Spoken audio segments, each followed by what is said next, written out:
There's already more blood in the first 5 minutes than the entirety of the first film. Okay? And the tone, there's no stupid jokes in the first 10 minutes. It's already 10 times better. The tone, the visuals, everything. This feels like a real movie. This feels like Mortal Kombat!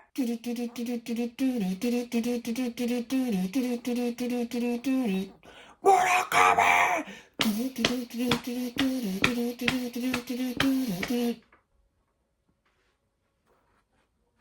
Raiden is already way better in this one than Christopher Lambert could ever dream to be. No more, hello guys, hello, I am Raiden. No, he's cool. He's cool like he's supposed to be. Yeah, okay. No more of that cheesy crap from the first movie. No more parody. No more, hey, did Christopher Lambert show up in the wrong movie? I mean, this is the real Raiden. Look at that. I got the game behind me there. That's right. That's how much of a fan I am of Mortal Kombat. I grew up on this game, and that's why I was so disappointed in the original movie. Some people have a nostalgia for the original film. I get that. I really do. I get it. Listen, I have a nostalgia for just one of the guys. I think it's a great film.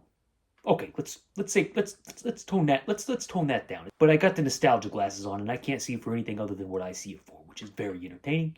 I have a place in my heart for it, and I can't imagine anybody not liking it because, quite frankly, it's hilarious. It's a hilarious movie. It's got a lot of good stuff in it, especially the end. You know what I'm talking about. This isn't about just one of the guys. It's about Mortal Kombat, and it's about nostalgia glasses. And yeah, the first film, I can see how you could be nostalgic for it. I really can. But I'm not nostalgic for the first film. I'm nostalgic for Mortal Kombat. The game. The time. The arcade. Being there. I remember one time a guy was playing it, and he was in the middle of winning the whole thing, right? Whole crowd was around him. Yeah. And then he ran out of quarters. He had to run and get a quarter real quick.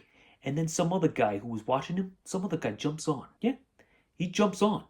And he counts down the continued. Like if you press the button, you can make the counter count down quicker. He did that to this guy. Actually, I wasn't there. My twin brother Jason told me about this. But he said that people were pissed. And I can imagine so. So when I started this one, I felt like I was already in better hands. I felt like there was already more blood in the first 5 minutes than the entirety of the first film. Did I already say that? One word. Tone. Let's take a look at the poster. That is my hand, actually. Isn't that something? Isn't that something, how my hand can do that? You ever see a hand do that before from... Ooh. You ever see that? You ever see a hand like this? I ain't. My left hand is actually quite good. Quite dexterous, as you can see. Not all the time, but sometimes. All right, I love this poster. I'm gonna tell you why. Remember the first one, the first video I did for the original film from 1995? I did the "Get over here." Look at that. Look at that. Look at that. Look at that tagline. What does that say? Get over here. They know what they're doing. The first movie didn't know what they were doing because when they did it, it was cheesy. They shoehorned that bad boy in. This one, it happens again, but it occurs more naturally. That's right. And what else we got? We got Scorpion and Sub-Zero on the poster with a nice dagger in between them. Yeah. And it says Mortal Kombat. That's all you need right there. That's all you need.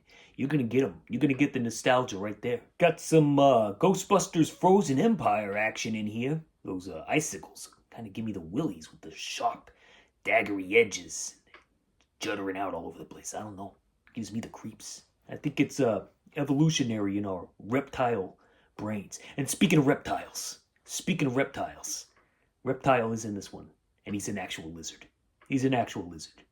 I mean, I think that was Reptile. I don't know if they said his name, but that's obviously who it was. He's got the same powers and everything as Reptile. I don't know. Is that a birthmark or is that just like a mystical branding? I don't know. I wouldn't call it a birthmark. I call it a branding. It doesn't even look like a birthmark. It looks like, somebody soldered that into their skin. Jax.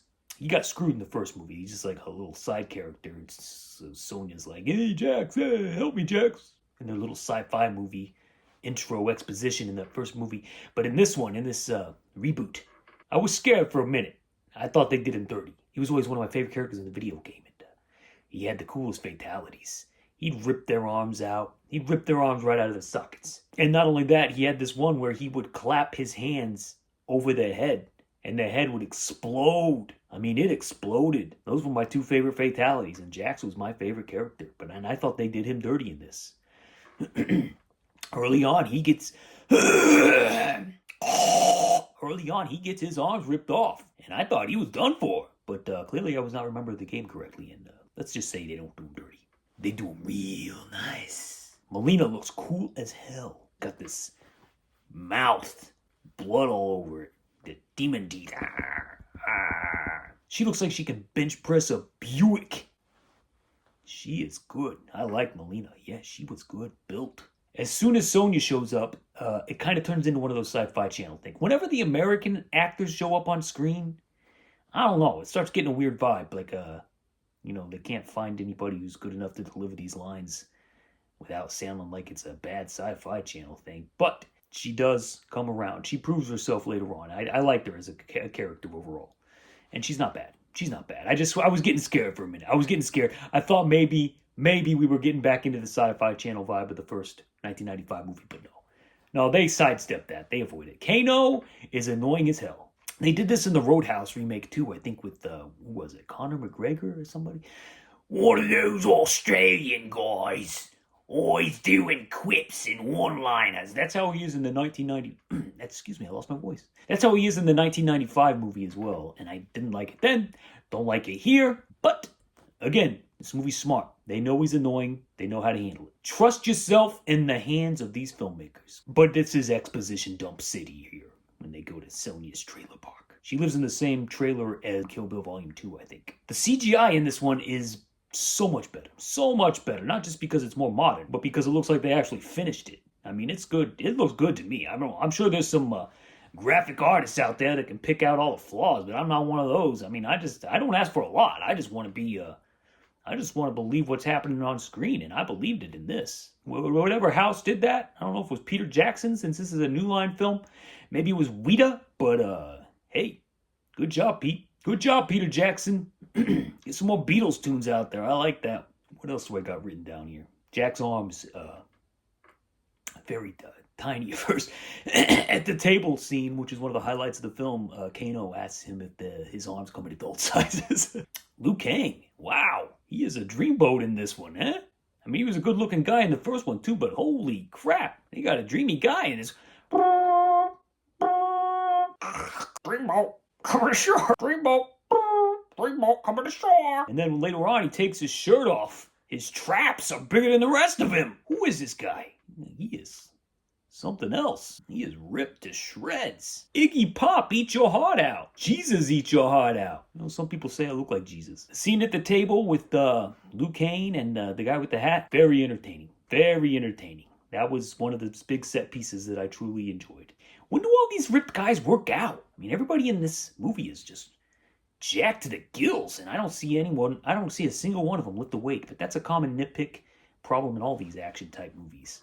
These guys would have to be working out 24/7 to look like this, and you never even see them lift a tiny weight. You never really see them go to the bathroom either. You just assume it happens off screen. Oh, I like to see guys working out. Get some shots of them in the gym, getting some crunches in, yeah, getting some bench presses, getting that baby oil on, getting that glisten shining off the lens flare from the baby oil just bouncing off their bodies. Yeah, I'm into that. I can't believe they got the same Goro from 1995. They found him. I don't know where he's been. I haven't seen him in anything else. Didn't see him show up in Trainwreck. I haven't seen him in any extra parts in the background walking around with 4 arms. They found him, and he's still out there. He still looks the same. I don't know how they got this guy. I don't know where he lives. I don't know how he rides a bike. I don't know how he does much of anything with those arms. I don't know if the first upper set are his primary arms and the bottom 2 just flop around, because that seems to be what it seems like. And then, he'll have control over them, during a fight or whatever. But I don't know, when he walks, it just seems like he may not move the bottom ones as much. Maybe they're not as powerful. I want to know how he works out. I still want to see that scene. Mortal Kombat 2, get a scene of him working out. You got to see this. We got to check this out. It's okay if they rip off the trailer park fight from Kill Bill Volume 2 because it's been 20 years. Did you know that? Kill Bill came out 20 years ago. Actually longer. 22 now, I think.